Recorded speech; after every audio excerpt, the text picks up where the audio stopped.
Hello everybody, Bright here with Double Shots. Happy Tuesday. Hope everybody had a wonderful Labor Day. I am glad that Dylan has asked me to come back and do another video. Now, before we get started, if you like our content, subscribe to our channel.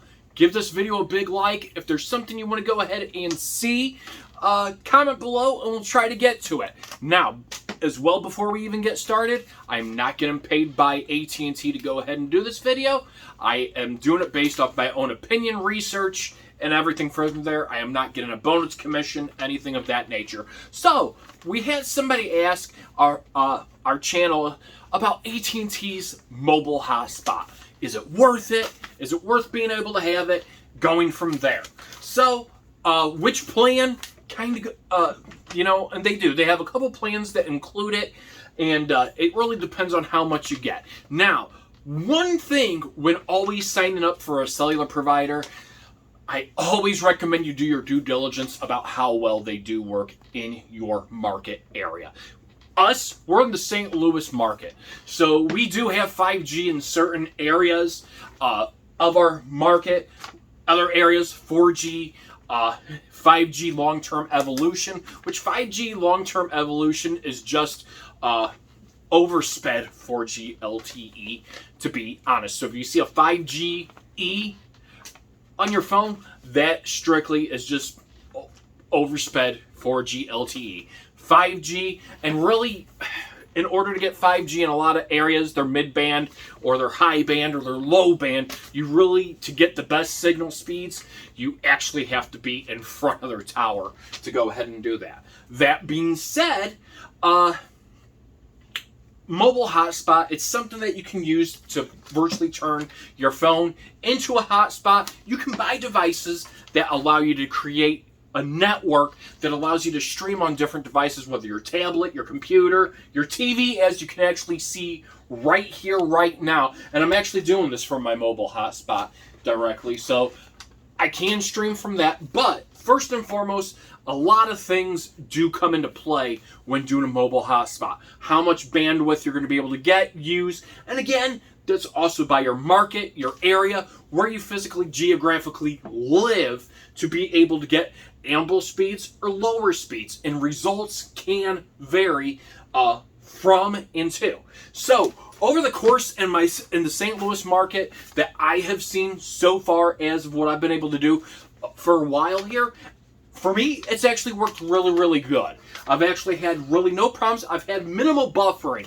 Now, there are times where it will kind of drag out. The picture will be more distorted in quality, but for the most part, it works really good. I'm going to go ahead and do a speed test right here for everybody to go ahead and see. And let's go ahead and do that. I'm not sure how well you can see that on the speed test. Sorry. Is it getting it? Yeah. You'll have to tell me on the upload and the download.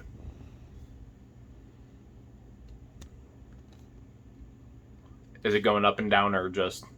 It's like going up full length. Okay. What's it at right now? It's on the upload part. Okay. Sorry if I have the screen tilted. That's my fault. I should probably have it the other way. Is it done? Yeah, it is. All right. So, 211 down, 6.5 up.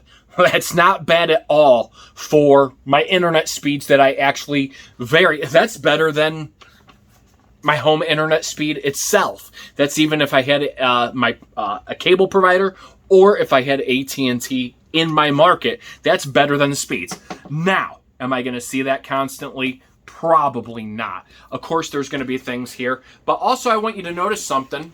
I do have my network, or my hotspot, on, and it shows hotspot being on right there with that bridge right there, or that overshape right there. Sorry, it's hard to see.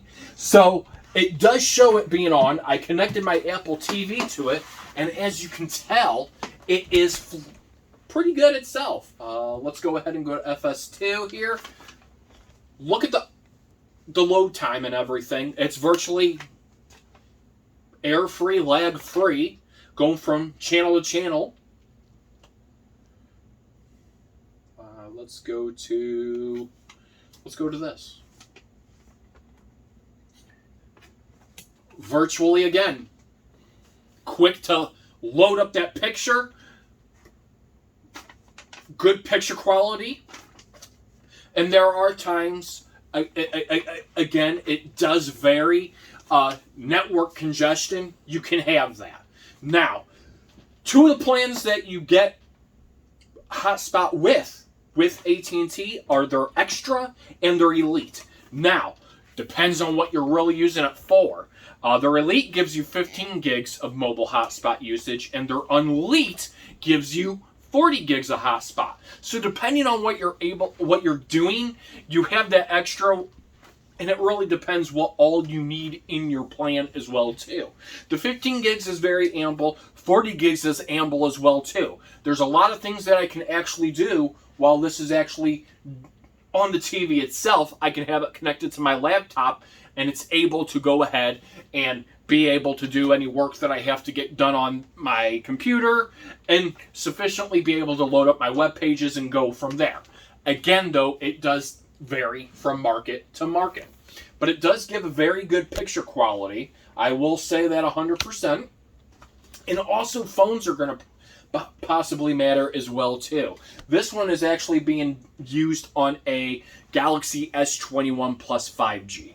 So phones, all your speeds are going to differ. Each phone has a different kind of connection towards it. So those play a big factor in it too. But again, looking at it right now, very good quality pixelation. This is YouTube TV right here that I'm actually streaming it on right now. And we're just trying to go through here and find little things. Ooh, we're going to go ahead and we're going to find cartoons. Why not, guys?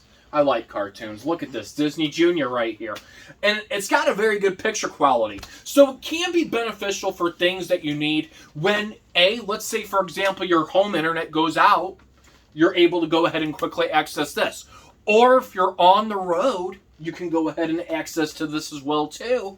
You have your phone instead of having to use hotel internet or anything of that. Those are benefits of using mobile hotspot, is that you're not going onto that unsecured layer.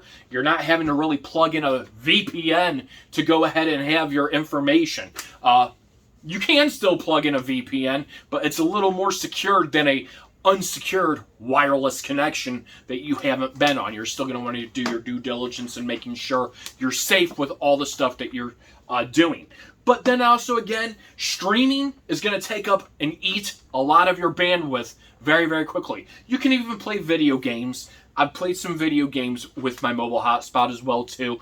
Most of the lower amount of games that are less graphic-y compared to what my daughter does play. She plays Destiny 2 and that really eats through your hotspot rather quick. But as you can tell, again, it works really, really good. Let's turn on SpongeBob here. Let's go ahead and get SpongeBob.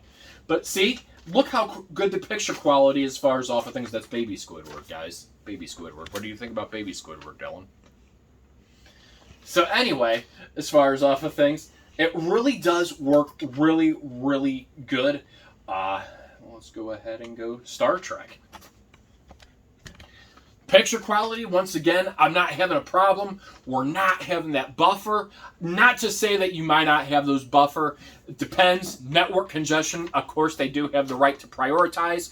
And then after you hit your allocation, depending on which plan you do have, whether you have the Extra or the Elite, then after that, they do reduce speeds and cut it back for you and everything and go from there. So those are things to go ahead and look into detail as well. So if I had to give AT&T's mobile hotspot a review here in the St. Louis market, I would honestly give it an A+. I think it really does run rather quick and smooth. I haven't had a lot of problem with lagginess or anything of that nature. There are times minimal that buffering, and I notice that's more towards network congestion times, probably later towards the evening. But then again, it goes back to its regular resolution to where you're able to go ahead and see things. I hope this review, did I say I would give it an A+ on it?